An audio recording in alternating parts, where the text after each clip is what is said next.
На вчерашната владина седница усвоен е конкурсот за упис на студентите на државните универзитети за академската 2017-2018 година. За едните бруцоши обезбедени се 26.105 места, 13.953 места за редовните студенти во државна квота, 8.367 места за редовни студенти со кофинансирање и 3.785 места за вонредни студенти. Студиските програми нови или со еволуирани содржини. Бројот на слободни места на факултетите се содржани во конкурсот кој пак периодов треба да го објави Министерството за образование и наука.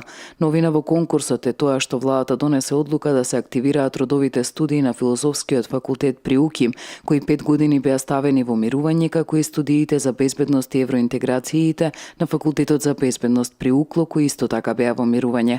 Годинава факултетите при Универзитетот Свети Кирил и Методи нема да имаат дисперзирани студии, бидејќи тоа било побарано од установата.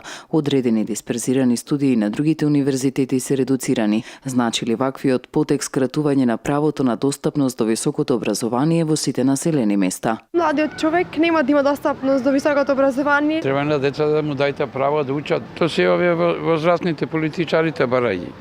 Тие ги прикинват, децата не. Тие не знаат ништо. Може би и му се скратува, може би и не. Зависи сега, баш вчера или денес, кога беше читав дека дисперзираните студии во Македонија на некои места факултет биле скроз. Мислам, немало доволен број на студенти кои се запишале, така да ако тоа не оправдува, тогаш зошто и да постојат тие дисперзирани студии низ градовите во Македонија.